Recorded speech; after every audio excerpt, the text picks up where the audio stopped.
বলছেন যে বামফ্রন্ট বিধানসভায় শূন্য, তারপরেও এত তরুণ শিক্ষিত বুদ্ধিদীপ্ত চেহারা কি করে বামপন্থী পার্টি আনছে, এই প্রশ্ন আমাদের সবার নিজেকে করা উচিত। ভাতা এবং চাকরি দুটোই হবে, ভাতা বন্ধ হবে না।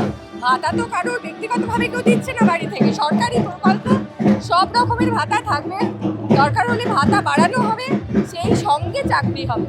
দিদি, এই যে 2016-র পর 2021-এ বামেরা তেমন ভালো ফল করতে পারেনি, তারপরে 2024-এর লোকসভাতেও বামেরা কার্যত শূন্য হয়ে গেছে এবং এটা নিয়ে শাসক দল বারংবার কটাক্ষ করে। এবারে দেখা যাচ্ছে প্রচুর তরুণ মুখ, তার মধ্যে উত্তর দমদমে দীপশিতা ধর। কি মনে হচ্ছে উত্তর দমদম কি এই চন্দ্রিমা ভট্টাচার্য যিনি মন্ত্রী ছিলেন, হেভি ওয়েট মন্ত্রী মানে তাকে আমরা বলতেই পারি, তো তাকে কি হারিয়ে উত্তর দমদমের মানুষের এই যে দৈনন্দিন যে কষ্টগুলো সেগুলো কথা তুলে ধরে উত্তর দমদমে কি দীপশিতা ধর করতে পারবে?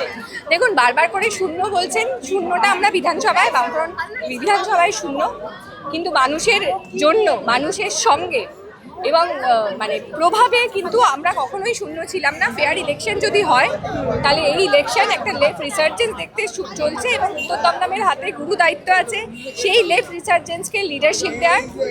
এখানকার মানুষ ট্র্যাডিশনালি বামপন্থী মানুষ এবং তারা ঘরের মেয়েকে পেয়েছেন দীপশিতা ধর। আমাদের সবচেয়ে বলতে পারেন এই কেন্দ্রের হেভিওয়েট প্রার্থী হলো দীপশিতা ধর। তাকে পেয়ে এখানকার মানুষ খুবই খুশি এবং আশান্বিত যে চুরিবিহীন দুর্নীতিবিহীন একজন ভদ্র শিক্ষিত এমএলএকে তারা নির্বাচন করবেন এবং এই এমএলএকে নির্বাচন করার যে কি বলবো প্রসেস, তাতে সবাই অংশগ্রহণ করতে চায় এবং দীপশিতার হাত ধরে উত্তর দমদমে আবার বামপন্থার পুনরুদ্ধার হবে। আপনি তো অনেক জায়গায় ঘুরে বেড়াচ্ছেন, বিভিন্ন জায়গায় প্রচার করেছেন, আপনি বামেদের পালস কি বুঝছেন? মানে প্রত্যাবর্তনের যে হিসেব বলা হচ্ছে যে বাংলা ফিরছে, আপনি কি তার পদধ্বনি শুনতে পাচ্ছেন? আমি বিভিন্ন এলাকায় ঘুরেছি ঠিকই কথা, এবং মানুষের মধ্যে একটা উত্তেজনা এবং উদ্দীপনা টের পাচ্ছি। অনেক জায়গায় উত্তর দমদমে বলুন, খড়গ্রামে বলুন, অনেক জায়গায় যে বামপন্থী পার্টির যিনি প্রার্থী তিনি জনগণের প্রার্থী হয়েছেন এবং মানুষ এই জনগণের প্রার্থীকে নিশ্চয়ই নির্বাচিত করবে।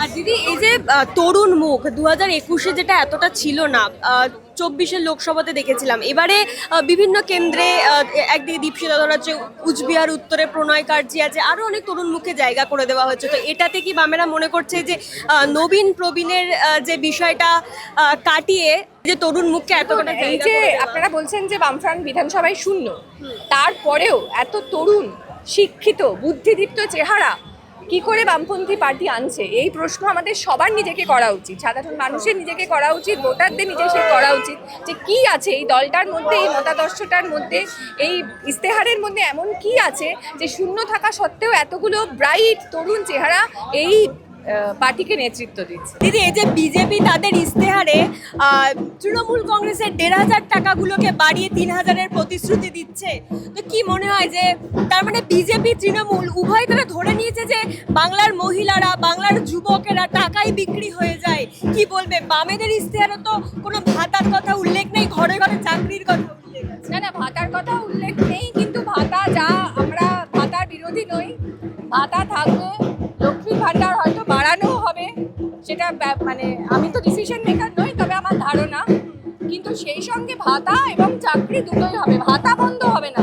ভাতা তো কারোর ব্যক্তিগতভাবে কেউ দিচ্ছে না, বাড়ি থেকে সরকারি প্রকল্প সব রকমের ভাতা থাকবে, দরকার হলে ভাতা বাড়ানো হবে, সেই সঙ্গে চাকরি হবে।